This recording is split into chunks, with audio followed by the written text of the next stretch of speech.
As Chancellor of the Lincoln Academy of Illinois, it is my privilege to convene the Academy's annual convocation. Kindly remain standing while the colors are posted by the U.S. Naval Reserve Unit of Decatur, followed by the national anthem. It will be sung by the Millikan University's Men's Quartet.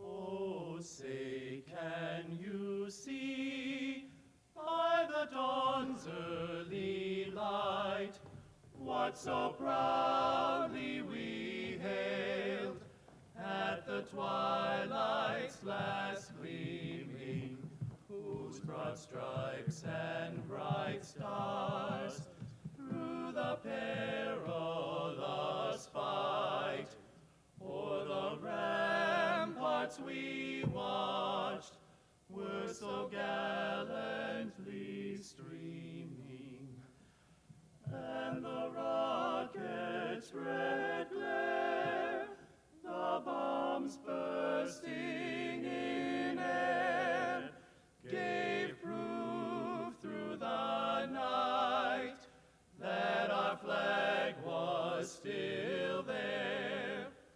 Oh, say, does that star-spangled banner yet wave o'er the land of the free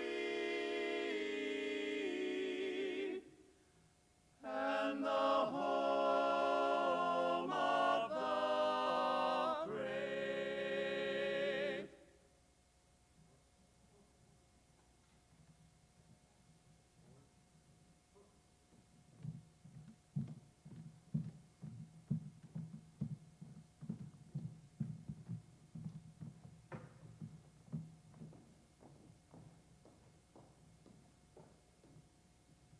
Thank you. The invocation this evening will be given by Dr. Eugene Krentz, President, Concordia College, and an academic trustee of the Academy.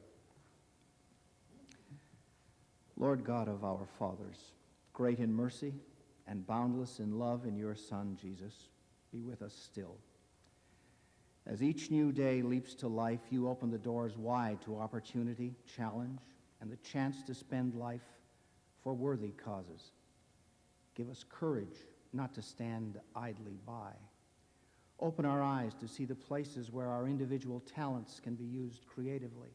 Deepen our wisdom and grant us vision to behold the possibilities that call us to lofty goals. Give us unwavering faith in you that will not falter or quit when the way is hard and the decisions difficult. On this pleasant evening, we gather to honor laureates who stand tall among us and whose uncommon commitment to what is noble and good calls us to walk at their side.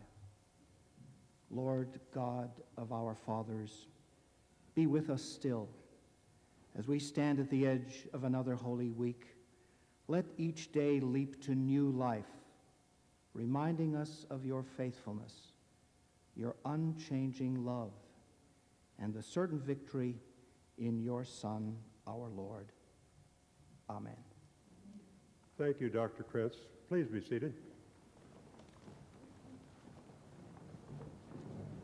Governor Edgar, laureates, both past and present, regents, general trustees, rectors, academic trustees of the Academy, and distinguished guests. We are honored this year to have our spring convocation in Decatur, in the heart of Illinois, and at Millikan University. Millikan University was a vision of Decatur businessman James Millikan and founded in 1903. It was to be a place, quote, where the scientific, the practical, and the industrial would have a place of equal importance, side by side with the literary and the classical. Today, Millikan remains true to the founder, a multi-purpose, coeducational, non-sectarian private institution affiliated with the Presbyterian Church.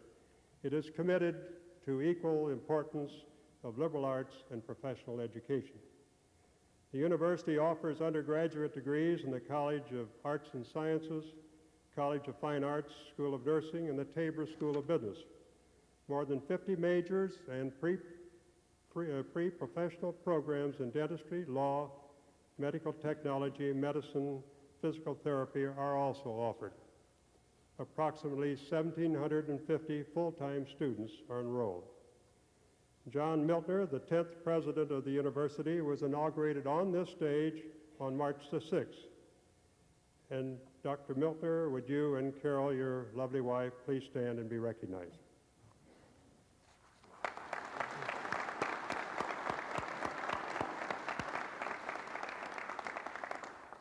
Our academy was founded as a nonprofit, nonpartisan, and self-funded entity. Its basic purpose is the conferring of the Medal of Lincoln, the state's highest award, upon distinguished citizens of our state, and they are selected by the Academy for their efforts in making outstanding contributions toward a better society. The Illinois Academy is unique among the 50 states and was patterned after other elite academies of Europe. Names of our distinguished past laureates are listed in your program according to the year of their election. And photos of all past laureates will be on special display at the hotel later on for your information.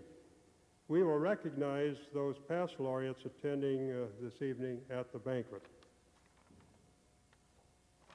We are all aware of the effort that is required to plan and implement a convocation and ball. The steering committee this year was led by Michael and Sally Andreas, who unfortunately are out of the country this evening but worked hard to make this successful. And they were assisted by co-chairs, the Miltners, the Honorable Eric Brechnitz, Mayor of Decatur, and his wife Nancy, and Richard Lutovsky, Executive Director of the Metro Decatur Chamber of Commerce, and his wife Jenna. Would you kindly stand?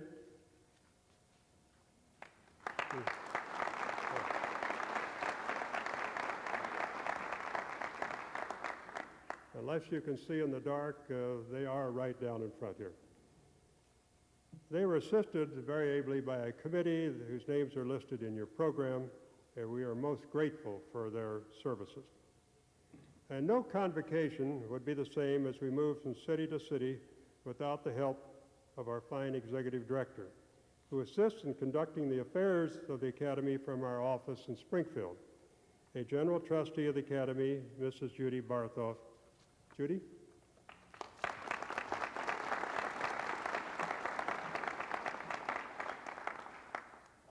And while I'm making a few special introductions among a most distinguished audience, I would like to acknowledge the presence of these public officials this evening. State Senator Penny Severns, State Representatives Dwayne Nolan and John Dunn, Macon County State's Attorney Larry Fichter, and from other parts of the state, U.S. District Court Judge Richard Mills, Mayor Anstein of Macomb, and our own Academy member, who's also Mayor, John Rednor. And we also have the Director of the Illinois State Historic Preservation Agency, Susan Mogerman, and we're very glad to have them. The Academy has a second important yearly function. A separate November convocation is held in the state capitol's House of Representatives chamber, where we honor the outstanding senior student from each of the 54 colleges and universities in Illinois. It is followed by a luncheon for the honorees and their families at the Governor's Historic Executive Mansion. The co-presenter and co-host of this event will be our First Lady, Mrs. Jim Edgar. Brenda Edgar, or down in the front here. Right in front.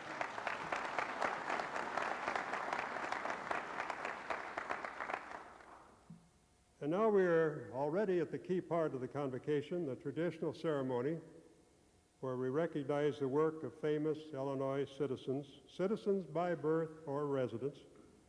The 6 new laureates have been selected by the officers, regents, and general trustees of the Academy in a procedure that commenced early last year.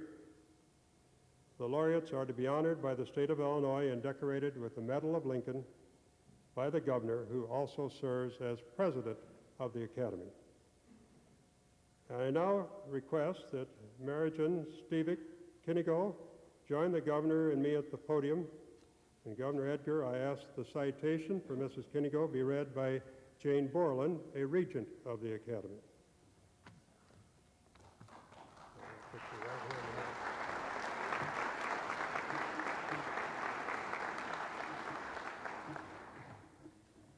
Born in Champaign, Illinois, Marijan Stevic Kinigo took a small family-operated business and through hard work and innovation turned it into one of the largest independently owned media groups in the country. But this busy businesswoman still takes time to remember charity, and many not-for-profit organizations are the better for it. Many of you in Eastern Illinois are familiar with the Champaign-Urbana News-Gazette. Mrs. Kinigo inherited this newspaper, which had been in her family since 1915, and she helped turn it into one of the most widely respected newspapers in the entire state. The newspaper also served as her springboard to excel in other areas of mass media, WDNS and WHMS, named after her parents. These are two of the most successful radio stations in Eastern Illinois. Mrs. Kinigo developed Professional Impressions Corporation, a commercial printing operation. She started Pick Direct, a direct mail operation. She began Prairie Production Group, a television production facility. And her ever-expanding circle of media influence includes several weekly newspapers. All of Mrs. Kinigo's operations, organized under Professional Impressions Media Group, continue to be innovative and thriving media groups. You may think that one of the largest and remaining ones too. You may think that a woman who is so busy would not have time for charitable and volunteer activities, but this is not the case. Marijan Kinigo is very active in several not-for-profit organizations and gives substantially of her time and money to them. Organizations right here in Eastern Illinois are particularly thankful for her great generosity. Some of these include the National Academy of Arts in Champaign, Zonta International, the Champaign County Humane Society. In 1979, Mrs. Kinigo's sorority at the University of Illinois, Alpha Gamma Delta, which she still supports, awarded her its National Distinguished Citizen Award. In Business Leaders in America, named her one of the outstanding ones in America by the Northwood Institute. Marijan Kinigo still lives in her family home in Champaign, Illinois. But at various times of the year, she may be found at her winter home in California, or during the year, she may be found at her villa in Italy, where she has hosted numerous high-ranking world political and military leaders. We may add that Marijan is also a talented painter, and her work has been exhibited in Europe and at her numerous businesses. Governor Edgar, I present to you Marijan Stevic Kinigo as a laureate of the Lincoln Academy of Illinois.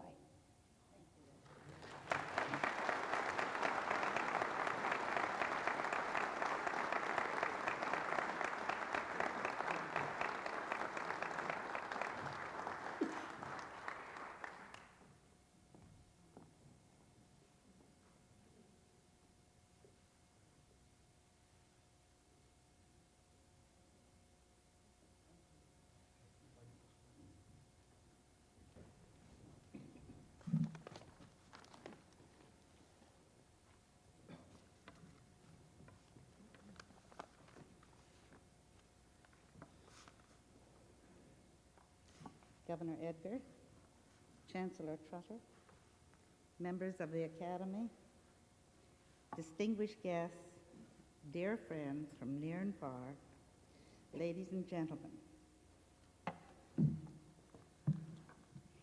High honors have come my way in my lifetime, but I want you to know this is the most wonderful recognition a native Illinoisan could receive. I will cherish this memory always. It is my understanding that I'm being honored this evening for my altruism. If that is true, then I wish to share the honor with my late father and mother, David W. and Helen Mary Stevie, for it is they who provided me with the seed that has germinated into media holdings in central Illinois, consisting of a daily and weekly newspaper, an AM and FM radio station, television and audio production facilities, a commercial printing affiliation, and direct mail. This Order of Lincoln must also be shared with the hundreds and hundreds of employees who have so loyally and ably worked for me and my family these past 77 years. Their names deserve to be inscribed on this award. During times of economic recession, when we are unhappily forced to reduce overhead and limit salary increases, our employees properly ask, isn't charitable giving a frivolous expense? My answer is a resounding no. Although generosity obviously enhances public relations and promotes goodwill, I believe its primary goal is fostering a better quality of life for its recipients. A healthier, better educated, problem-free community is quite simply the best environment in which to live, conduct business, and raise families. Excellence should be our platform. We should be satisfied with nothing less. I am convinced charitable giving contributes to excellence. As publisher of one of the few independent newspapers in this country still owned by a woman, I now want to take just a moment to express my concern with the media. I am tired of the national media always assuming an adversarial position towards our government leaders, be they Democrat or Republican. I am appalled that they oppose everything if it is wrapped in the words religion, morals, or ethics. I do not believe the national media should indulge itself, almost with glee at times, in presenting only a single view, their view of state, national, and international problems. The media should quit libeling and slandering every political candidate. We are supposed to be responsible news organs and not scandal sheets. The television media in particular needs to give us citizens some credit. We are just as intelligent as its specialists are, and I believe we have more common sense. When the President of the United States appears on national television for an address, we do not need some anchorman to come on afterward and explain to us what the President really said. This is demeaning and an affront to our intelligence. And finally, I am compelled to admonish the giants in my industry that while freedom of the press is the right to be wrong, it is not the right to do wrong. And so long as I remain a publisher, I will never permit such a policy or philosophy to permeate the pages of the Champaign-Urbana News-Gazette. The Bible says that from those who have received much, much will be expected. I believe that admonition, and being recognized by the Lincoln Academy for following it is an added joy. I am deeply, deeply grateful. Thank you.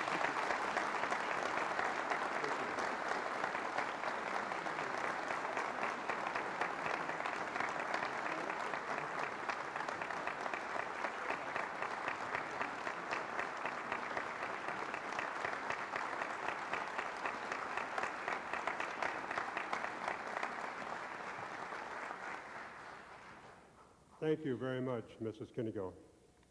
I now request that William B. Graham join the governor and me at the podium. Governor Edgar, I ask that the citation for Mr. Graham be read by Michael Haston, a general trustee of the Academy.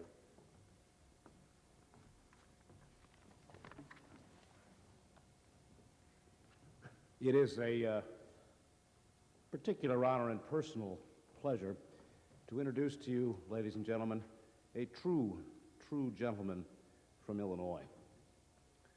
Born in Chicago, William B. Graham molded a Chicago area business into the world's leading supplier of healthcare products. He has used his position to bring new, life-saving products to the healthcare industry, and in the course of his career, he has received numerous awards for his civic and charitable activities. After graduating from the University of Chicago, Mr. Graham joined Baxter International in Deerfield, Illinois. That was in 1945. Mr. Graham was named Chief Executive Officer in 1954, Chairman of the Board in 1971, and Senior Chairman in 1985, a position he still holds. During his years at Baxter, Mr. Graham established for Baxter one of the most outstanding growth positions and records in American industry. From its relatively modest position in the early 40s, Baxter is literally at the top of the international healthcare supply field. Mr. Graham has also taken a significant leadership role for the entire health industry, serving as president of the American Pharmaceutical Association, the Pharmaceutical Manufacturers Association, and the Illinois Manufacturers Association. Mr. Graham is never one to rest on his laurels, although he has received numerous awards for industry leadership. Mr. Graham was recognized by the Health Industry Manufacturers Association for his work in bringing new life-saving products to the healthcare industry. Bill Graham received the National Kidney Foundation's first Foundation Award, which recognizes lifelong support and personal concern for the progress of medicine. Mr. Graham has also worked tirelessly for not-for-profit organizations. One dear to all the hearts of Illinois, the Lyric Opera of Chicago, is the undisputed, or at least one of the undisputed, world-class opera companies, and that is in great part because of the efforts of Bill Graham. Mr. Graham has served in various volunteer and leadership roles with the Community Fund of Chicago, his alma mater, the University of Chicago, the Crusade of Mercy, the Chicago Horticultural Society, the National Park Foundation, the Chicago Orchestral Association, and the National Council for U.S.-China Trade. He received the Illinois St. Andrew Society's Distinguished Citizen Award and has been named Chicagoan of the Year by the Chicago Boys Club. Governor Edgar, I present William B. Graham as a laureate of the Lincoln Academy.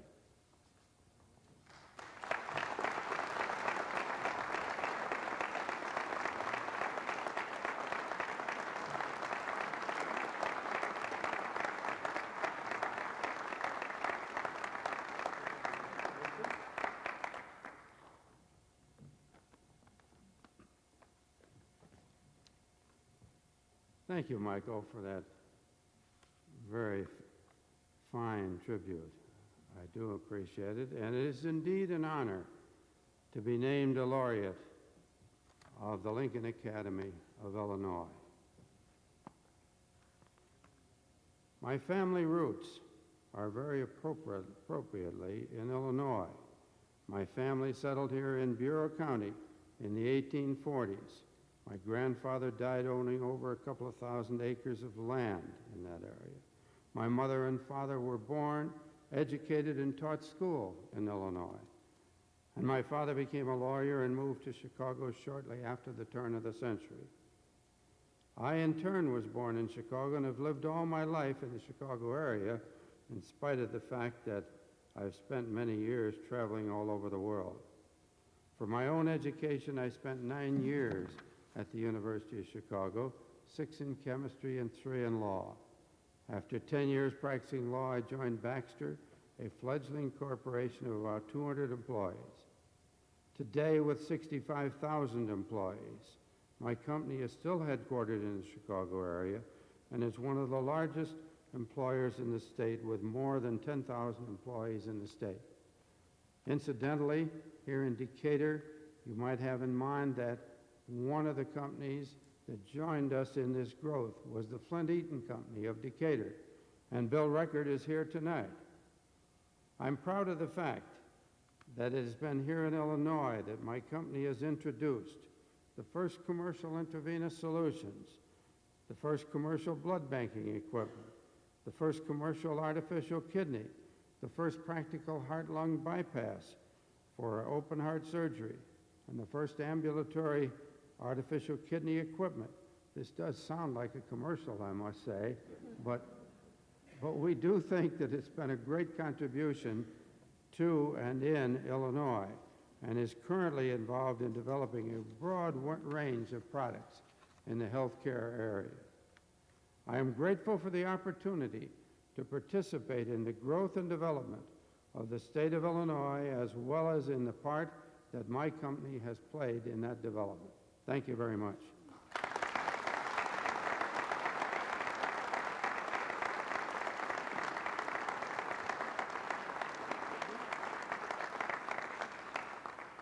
Thank you very much, Bill Graham. I now request that Professor John O. Hunold join us at the podium. Governor Edgar, I ask that the citation for Professor Hunold be read by Samuel Whitwer, Vice Chancellor of the Academy.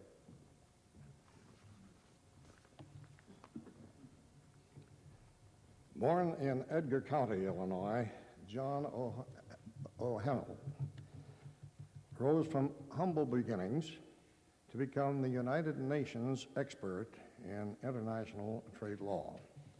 Mr. Hunold's work is especially important now as newly independent Eastern European countries try to enter into trade on an equal footing in the rest of the world.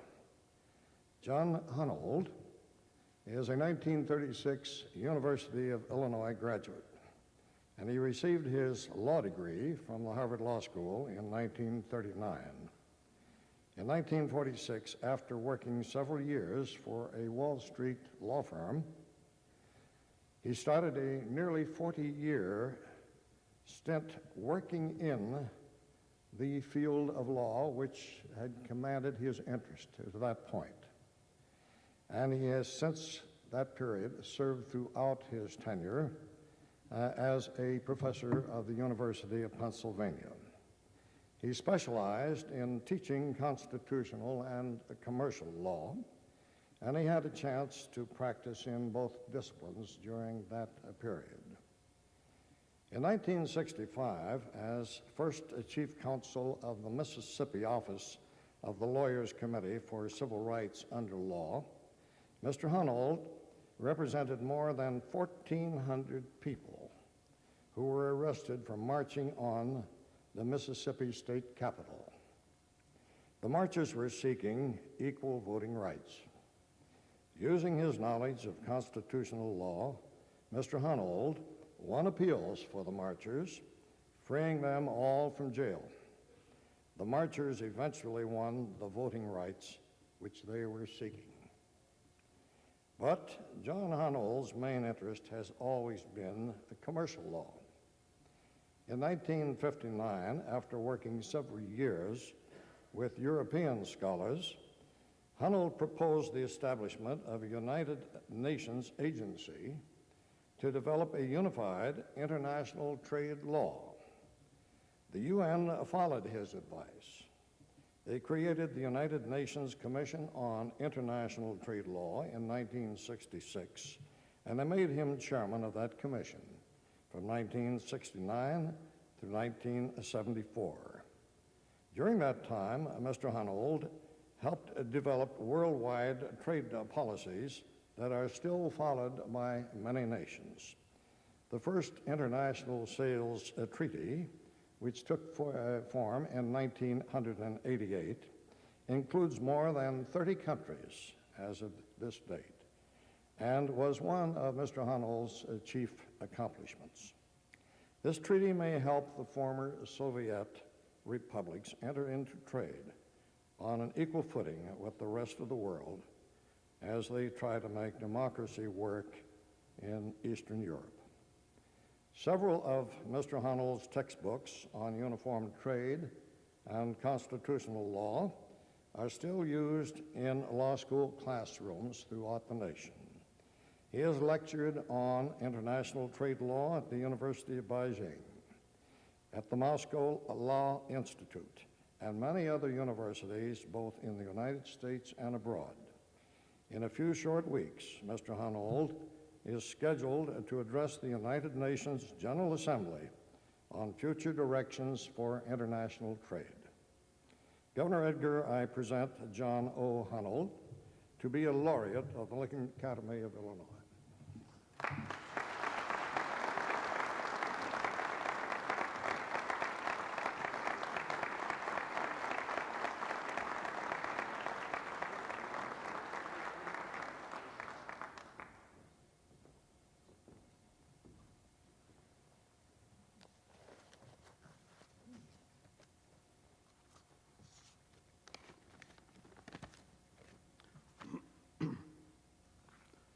Thank you, Mr. Whitmer, for those generous words. And thank you, Governor Edgar, Chancellor Trotter, and others who are responsible for this memorable occasion. I am both proud and humbled to be among those honored in memory of the Illinois president whom we all revere. Dear Illinois friends, the citation you have just heard may have sounded nice, but the fact is, I deeply disappointed my father. Farming, scientific agriculture, and farm organizations were his life. When a promising only son tragically died in his teens, a late planting produced me to continue my father's life work. However, as you have heard, I went astray. And in short, I think you may not realize it, but you're in on the closing scene of a parable welcoming home the prodigal son. As I return, happy memories come back of the 20 years of nurture in this state.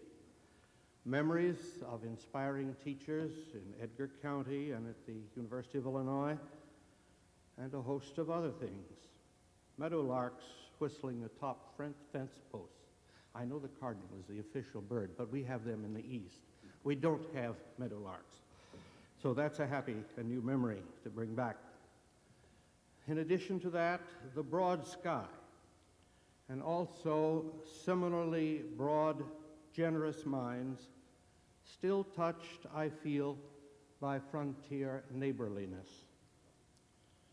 As you may have guessed from what Mr. Whitmer said, one of my greatest satisfactions has been work centered at the United Nations developing uniform law for international trade. This work has left me with two general impressions that I should like to share with you. One thing I learned on the job was that countries with sharply different views can reach agreement when they have a fair chance. Perhaps you, like many others, will be surprised to know that the worldwide lawmaking body that I served, after debate and compromises, consistently reached unanimous consensus on complex bodies of uniform law for international trade without ever taking a formal vote. This was true even of the most sweeping legislation, a treaty establishing uniform law for international sale of goods, a treaty which, as Mr. Whitmer mentioned, has already been adopted by 33 countries, embracing some 2/3 of the world's population. That's the first thing. Second, and finally, the most important general impression I received in my work is that injustice finds it harder to survive in a broad setting. Now, that's a complex and difficult idea, but I should like to introduce it by some common situations that are part of our common experience about the effect of a broader constituency and view in combating injustice. To take a case near home, child abuse surely continues longer when there are no neighbors who care. Slavery would surely have lasted longer if the Illinois rail splitter, whom this Academy honors, had not been able to hold the Union together. Likewise, apartheid would not be crumbling today if the rest of the world had not helped. Similarly, to go to the nitty-gritty of trade law, in work on uniform law for international trade, I have seen justice enhanced by wider, more democratic representation.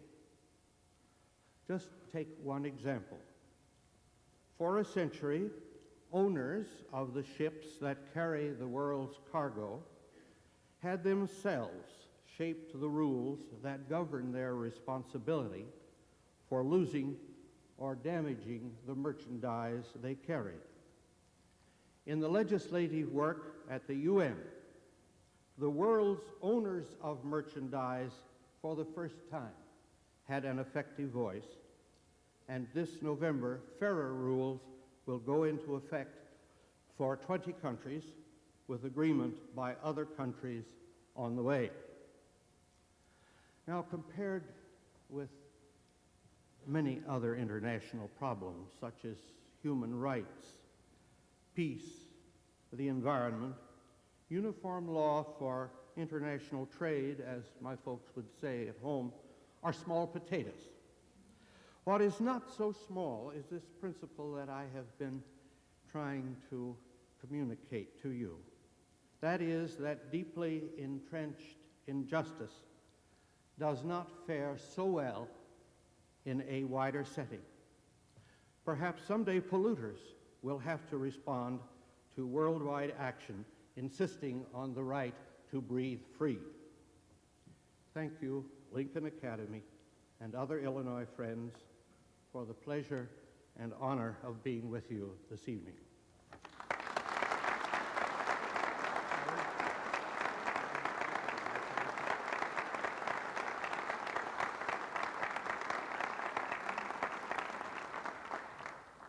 Thank you very much, Professor Hunold.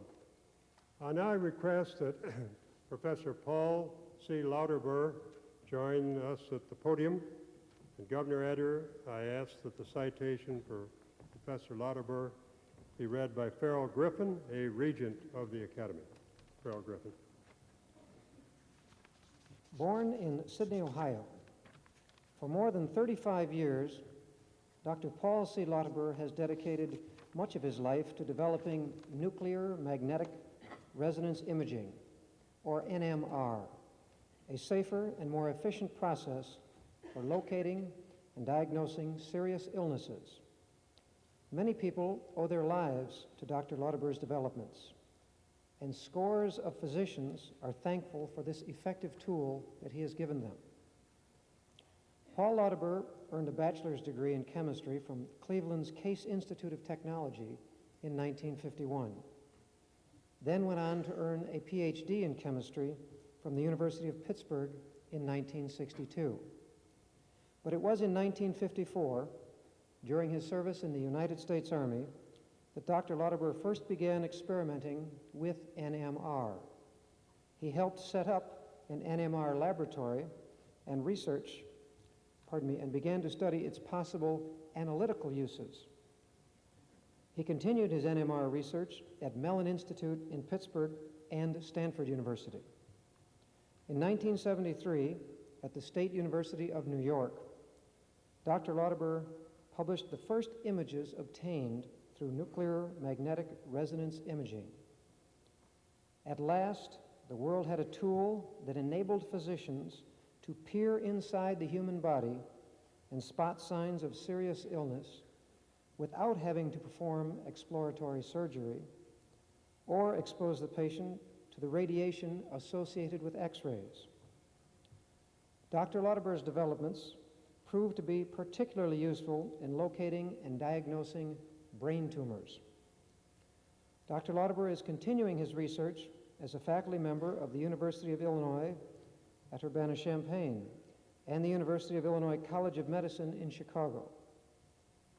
Right now, he is further refining the NMR process in an attempt to map the activity of the living brain, which could open vast new frontiers for medical research.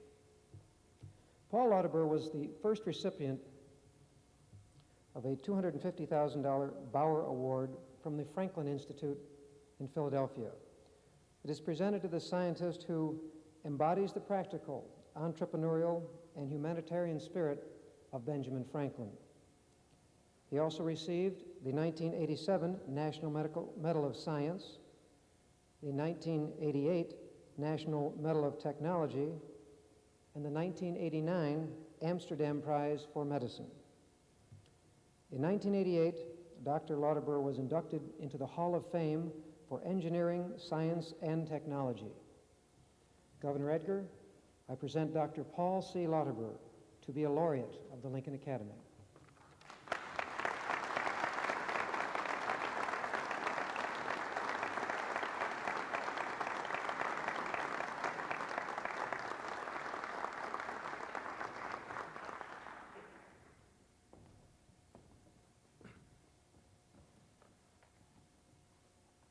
Governor Edgar, members, officers of the Lincoln Academy, ladies and gentlemen, it gives me a great deal of pleasure to be here on this occasion and to receive this very special honor indeed. It also greatly astonishes me because I've not been an Illinoisan for that very long, although perhaps there is something in my background that predisposed me to be here.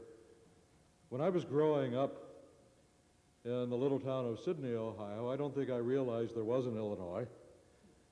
But when I first realized that there was such a place and that it had in it a great university, I thought it rather odd that the university was located in a place called Urbana, in the county of Champaign, because there was a little town near my hometown in Champaign County, Ohio, named Urbana, and the idea that anything important could be named that was rather surprising.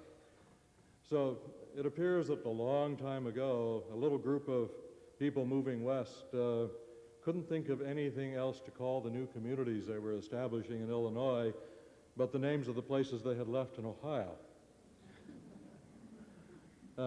So perhaps it was inevitable that in one capacity or another I would be in the state of Illinois in due course. But a bit more seriously, I think my being here today is, in a very real sense, a tribute to the University of Illinois.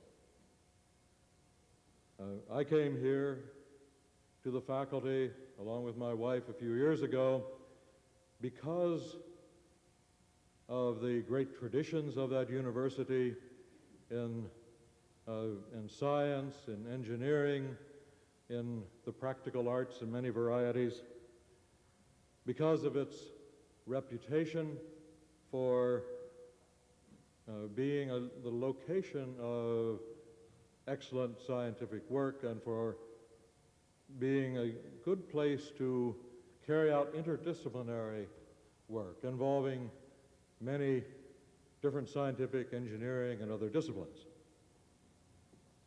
The kind of work that I've done requires a broad outlook. It requires collaborations from faculty in different departments and schools, and it requires the participation of students, graduate students, undergraduate students, who come from various backgrounds within the university, different departments, colleges, and schools.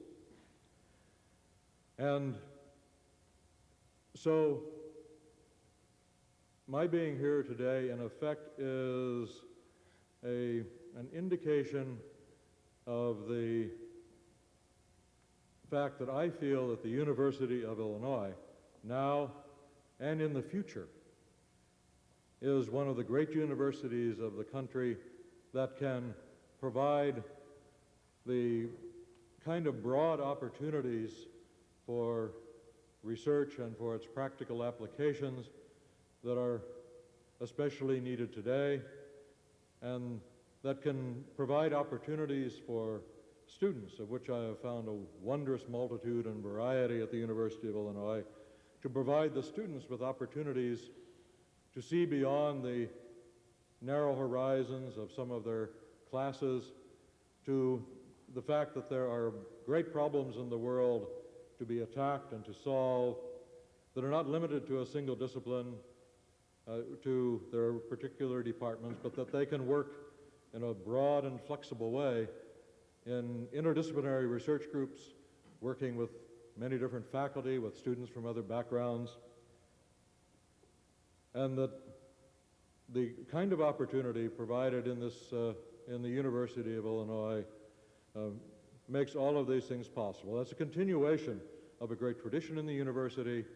It is, I think, a tradition that continued is going to make the University of Illinois a continuing force nationally, internationally, and in the state for progress in many different areas.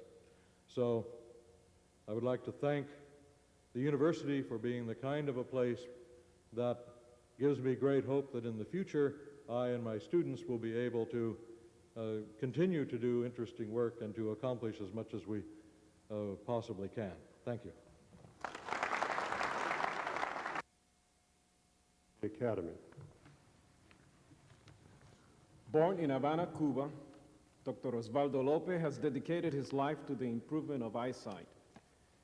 Many people in this world, especially those in third world countries, can see today because of the endeavors of Dr. Lopez. Dr. Lopez emigrated to the United States from Cuba and received his medical degree from Northwestern University School of Medicine in 1970.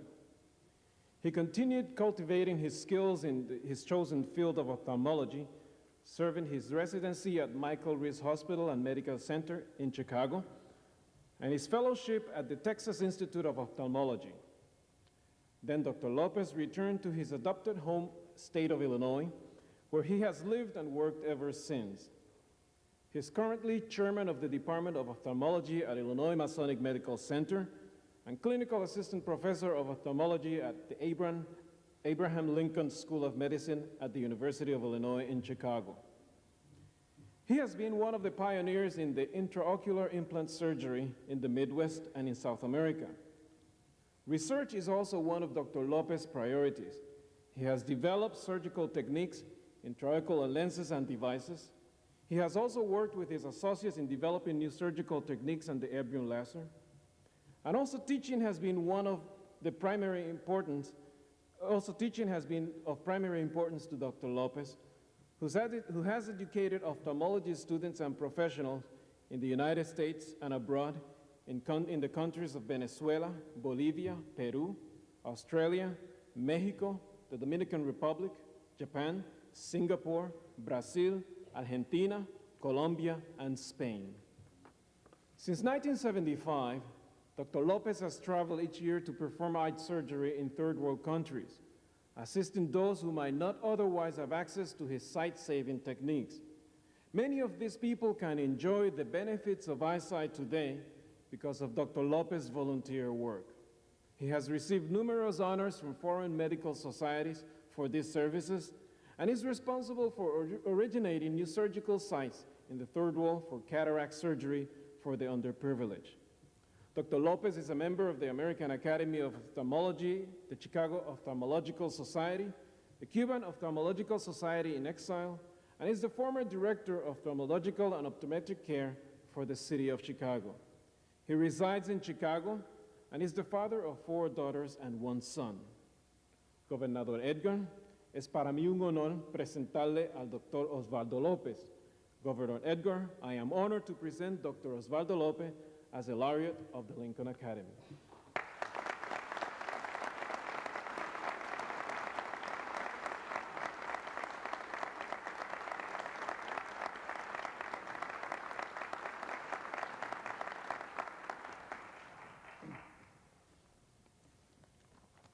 ready for a different accent now.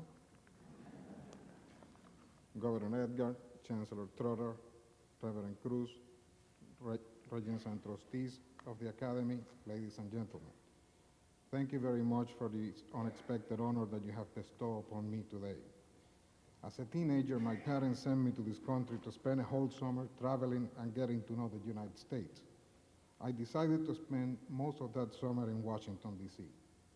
Upon returning to Cuba, I was frequently asked what was the highlight of the trip, and my answer included always a lengthy, vivid description of the Lincoln Memorial.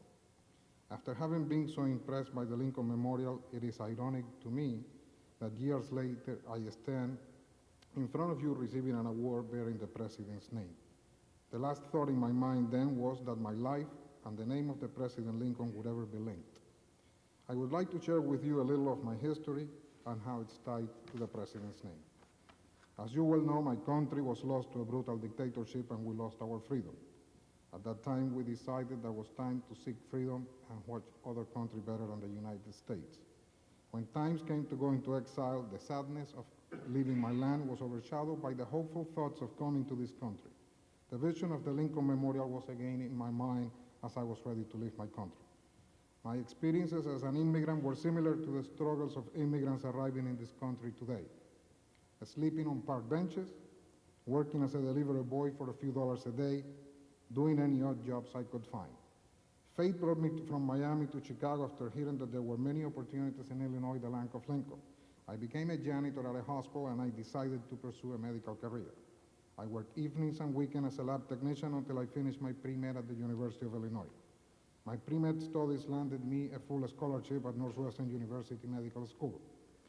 Postgraduate studies were held in Boston and Texas, but I returned to Illinois, which I consider my home at this time. For the past 7 years, I have had the honor of serving as the Director of Ophthalmology at Illinois Masonic Medical Center. The medical center, directed by Gerald Mungerson, has embraced and supported my concerns and has often joined me in holding an outstretched arm to communities that go beyond the medical center, the city of Chicago, the state of Illinois, and the boundaries of our country. I'm also proud to be on the faculty of the Abraham Lincoln School of Medicine.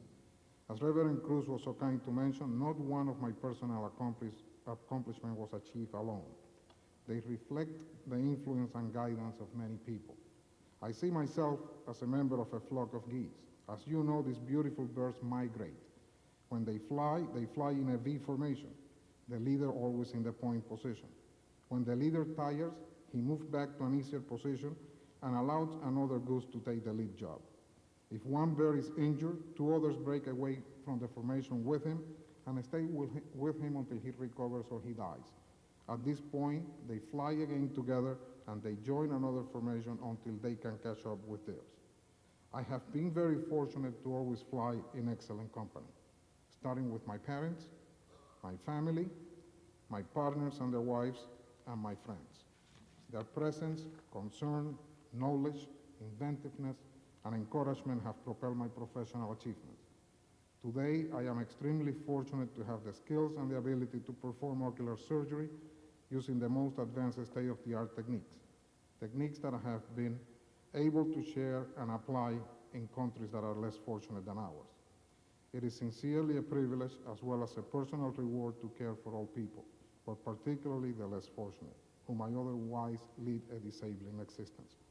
My compassion for them runs deep for those in severe need. And perhaps this is my way of reciprocating for the opportunities that were given to me in Illinois and for my success in this great country. It is a great honor to be recognized with so many prestigious and accomplished individuals today. You have honored me with the Lincoln Medal, and with its representation comes responsibility. And now I am compelled to go out and earn it. Thank you.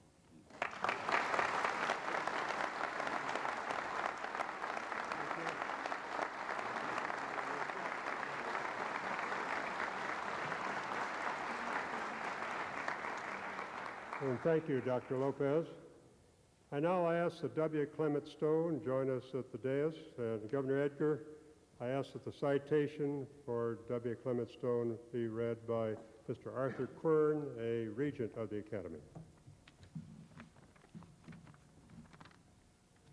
Born in Chicago, W. Clement Stone founded an international insurance firm and has used his formula for success, which he calls positive mental attitude, or PMA, to help millions of people around the world achieve their own individual goals. Mr. Stone began young as a businessman. At age 6, he started selling newspapers on Chicago's South Side. He entered the insurance business at age 16, and at age 20, Mr. Stone started his own insurance firm with a $100 investment. In just 8 years, he had more than 1,000 agents nationwide working for him. After a series of acquisitions between 1939 and 1954, W. Clement Stone founded the Combined Insurance Company of America. In 1987, the company changed its name to Aon Corporation, headquartered in Chicago, its $11 billion of assets serving clients around the globe. Clem Stone attributes this business success to his positive mental attitude philosophy, which teaches people what the mind can conceive and believe, the mind can achieve. His salesmen were the first to receive this philosophy, but since then he has spread the PM message at every opportunity. PMA stresses self-motivation, voluntary action, and public-private cooperation to achieve positive national goals. People everywhere know him through his books and public appearances. He is known just as widely for his generous support for charitable organizations worldwide. In 1982, President Ronald Reagan named W. Clement Stone chairman of the National Voluntary Service Advisory Committee. He has received numerous honors from organizations for his support of charitable and volunteer efforts. Mr. Stone and his wife, Jessie, live in the Chicago area. They have had 3 children, 12 grandchildren, and 6 great-grandchildren. In May, he will celebrate his 90th birthday. It is only fitting to close this presentation with the positive mental attitude daily declaration, the 3 phrases used each day by those who adhere to W. Clement Stone's philosophy. I feel healthy, I feel happy, I feel terrific. Governor Edgar, I present W. Clement Stone to be a laureate of the Lincoln Academy.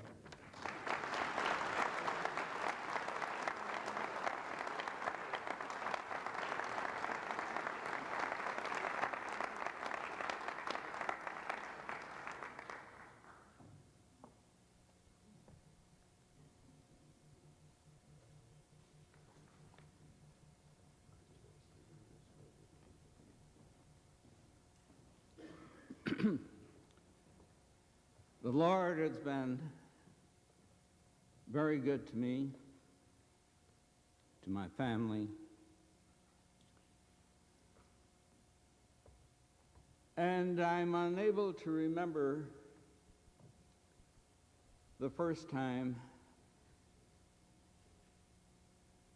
I prayed to God Almighty, creator of the universe. And that is because it was so many, many years ago. But throughout my life,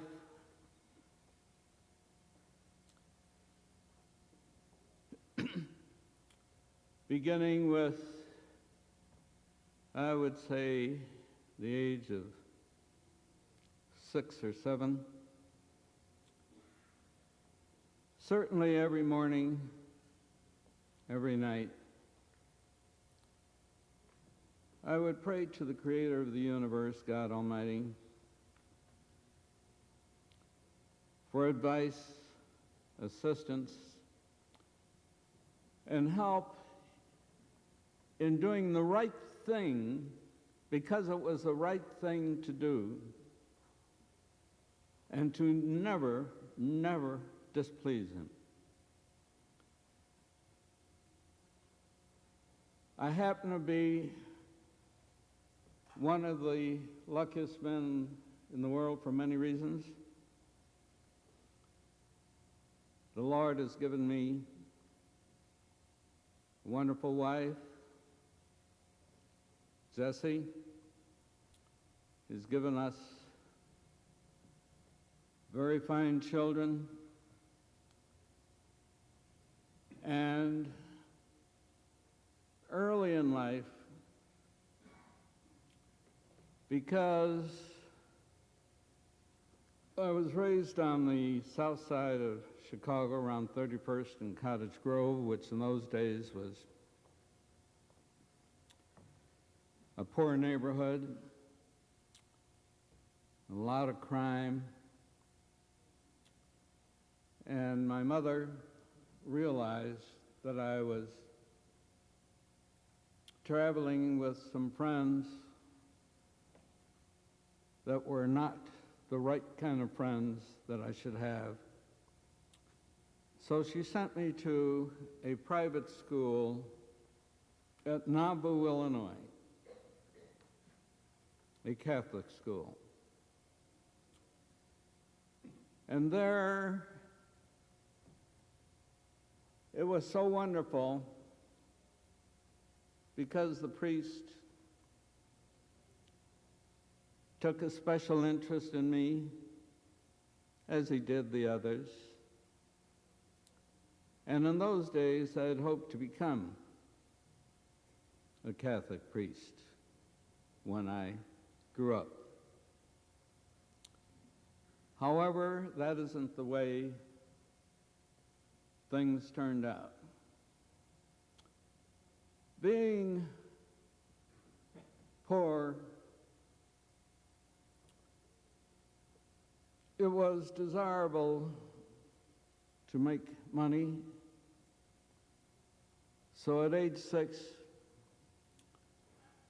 I start selling newspapers at, as I say, 31st and Cottage Grove, which was a very rough neighborhood.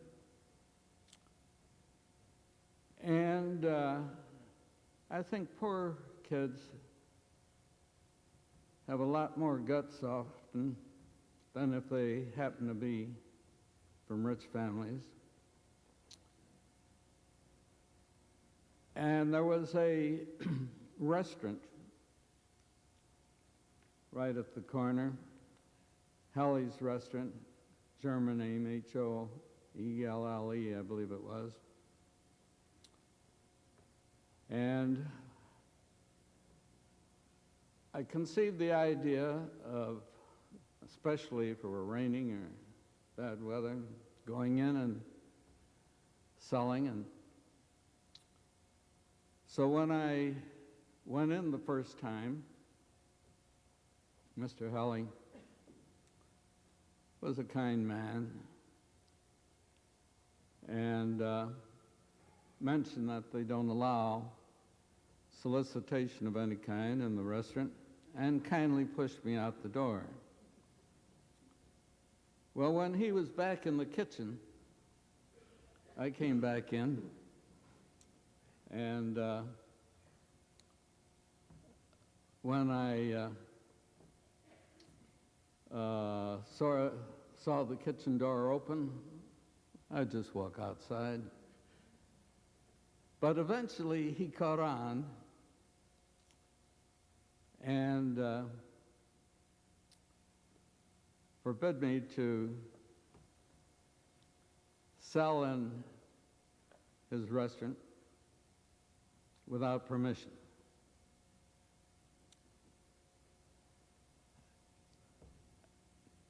Well, when the kitchen door was closed, I walked in to start selling. And he came up to me and said, "Didn't I tell you that you couldn't sell in the restaurant here without permission?" I said, "Yes, but that's why I'm here. I want permission from you." And being a good guy, he gave it to me. And that started me in selling in large places on a cold canvas basis. And I've made as high as 122 sales in a day calling in large places. I developed a sales talk with a good introduction, a good close, of course, positive statement, an affirmative question, specifically, may I write it for you then? After showing a bunch of names and so forth and so on. But that experience helped me in helping other youngsters. And I have gotten involved, as perhaps many of you have, with boys' clubs and some girls' clubs where, in this case, we suggest that they sell in the homes rather than as with the boys to go down store after store after store. I was born in 1902. I expect to live another 40 years or so. And if you're around at that time, we'll have another visit. Although I hope we have a chance to meet many times before then. I thank you.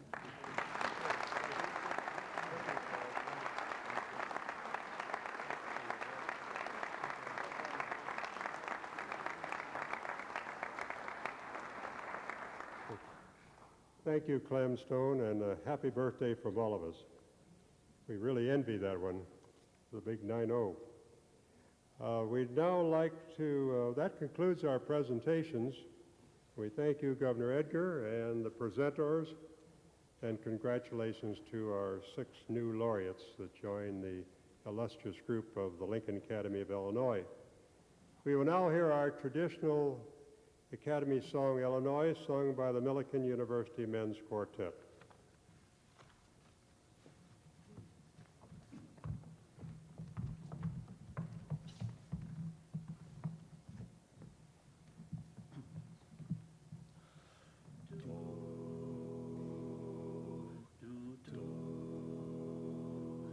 By the rivers gently flowing, Illinois, Illinois, by the prairies verdant growing, Illinois, Illinois, comes an echo on the breeze, rustling through the leafy trees, and its mellow tones are these, Illinois, Illinois, and its mellow tones are these, Illinois.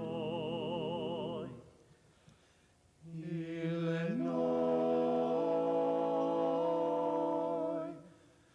not without thy wondrous story, Illinois, Illinois, can be writ the nation's glory, Illinois, Illinois, on the record of the years, Abraham Lincoln's name appears, Grant and Logan and Artiers, Illinois, Illinois, Grant and Logan and Artiers,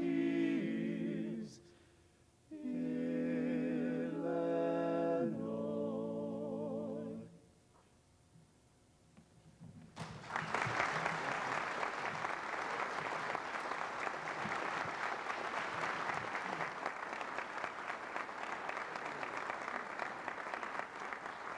We salute the Millikan University Men's Quartet. Beautifully done. Incidentally, the processional music this evening was provided by the Millikan University Wind Ensemble under the direction of Gary Shaw. And now, ladies and gentlemen, it is my great honor to call upon the 40th Governor of the state of Illinois, the President of the Academy, the Honorable Jim Edgar. Governor Edgar.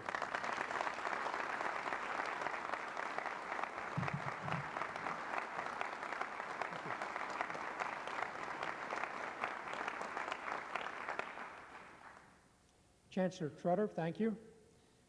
Once again, the men and women of the Lincoln Academy gather tonight to honor other men and women with the highest accolades of Illinois. the Order of Lincoln. Unique among the 50 states, this celebration of achievements of Illinois' sons and daughters brings us together to pay tribute to great people and to some extent to remember the great contributions made by Illinois' most famous son. The writings and speeches of Abraham Lincoln fill many volumes, and his ideals, his insight, and his philosophy of government in many respects are as valid today as they were in the mid-19th century when he lived and led this great nation through its greatest turmoil. Most governments, he wrote in 1854, have been based particularly on the denial of equal rights of men. Our noble experiment in self-government, he noted, began by affirming those rights.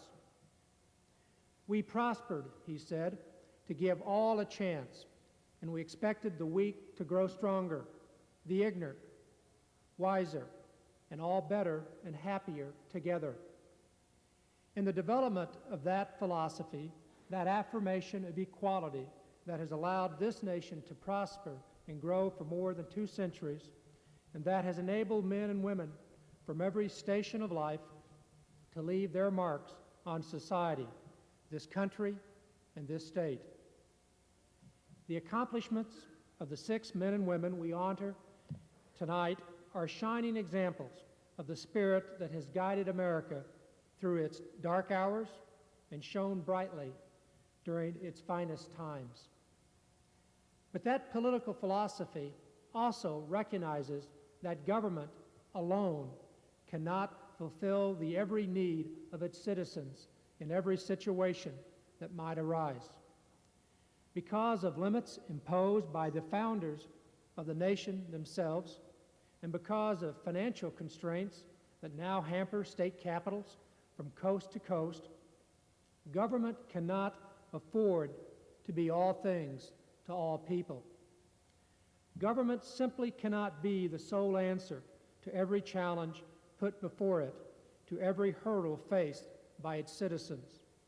That is the challenge we in Illinois face now. The legitimate object of government, as Lincoln envisioned it, is to do for the people what needs to be done, but which they cannot, by individual effort, do at all or do so well for themselves. And so it must be. Government must provide for those who cannot provide for themselves. Government must be responsible for building the bridges and highways that link the hamlets and large cities of this state. Government must provide the means of educating our children so they will face an even brighter future than that of generations that came before them.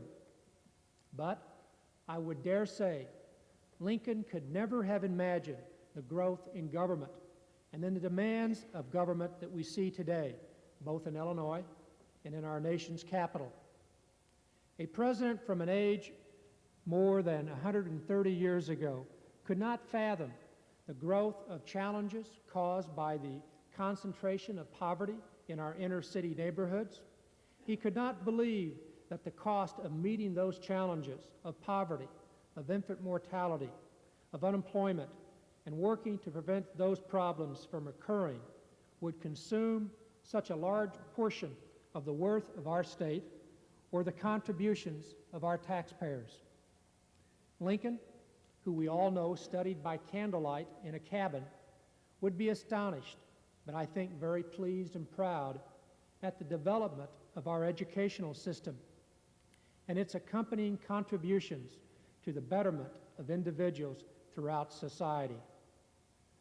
Though the demands are great and the resources scarce, government has an obligation to caring for the less fortunate and for fostering an atmosphere of cooperation with the private sector for the benefit of all society. Our spirit and our compassion comes from what Lincoln called the love of liberty, which God has planted within us. Our defense is in the preservation of the spirit which prizes liberty as the heritage of all men, in all lands, everywhere.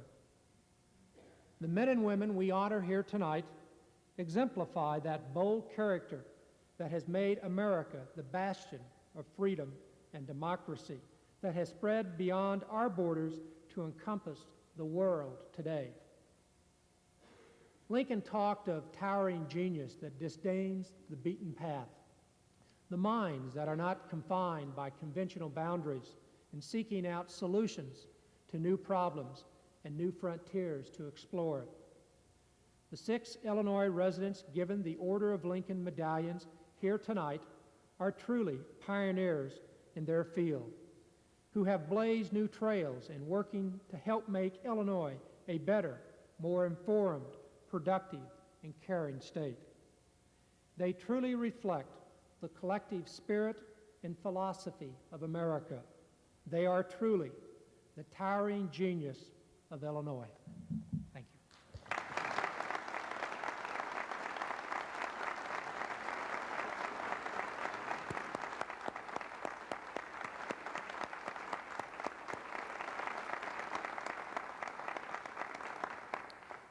Thank you very much, Governor Edgar, our Mr. President, for your very thoughtful remarks. As mentioned before, Governor and Mrs. Edgar will present the student awards next November in the chambers of the State Capitol's House of Representatives. Today's proceedings, as is our custom, will be published and available at our Springfield headquarters. Following this convocation, the guests will move to the Holiday Inn Conference Center, where the governor will host a reception so that you can all greet the new laureates, and that will be followed by a very enjoyable dinner and ball. I request at the conclusion of the benediction that you kindly remain in your seats until the processional party has left the stage.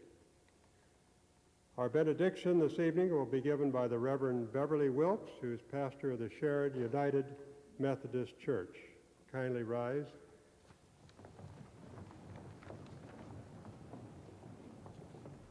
Chancellor, if you will permit me, I'd like to sing my benediction this evening in honor of those who have been honored here today.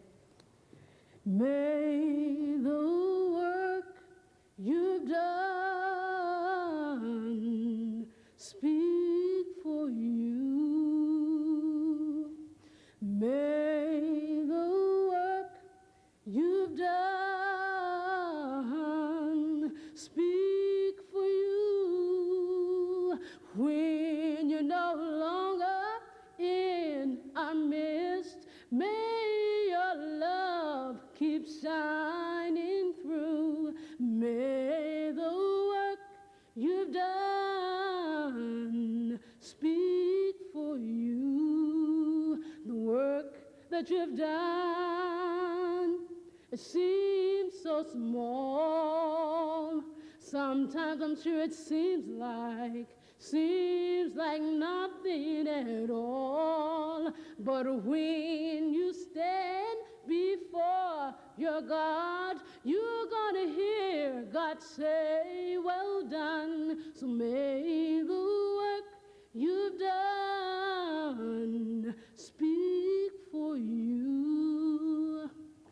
Creator God, we thank you for those who have gathered in this place. And we thank you, oh God, that in a time where we are torn with economic problems, sometimes we bemoan the educational system. We thank you, oh God, that here tonight you have reaffirmed for us that truly it only takes a spark to get the fire going. And once it's going, all those around can warm up to its glowing. God, we thank you because those who have been honored here tonight have given us hope and faith that we are a good state, and as we follow their trail, we will become a great state. And so, God, we say to you that we commit ourselves as we leave from this place to be steadfast, unmovable, always abounding in the work of love, justice, and peace, inasmuch as each of us know that our labor is not in vain. Amen. Thank you very much, Reverend Wilkes, for a very impressive conclusion to our meeting. I want to thank all of you for attending the 1992 Convocation of the Lincoln Academy of Illinois. Our next convocation will be in the city of Chicago on April 17th, 1993, and we hope you'll all attend that function as well. The meeting is adjourned.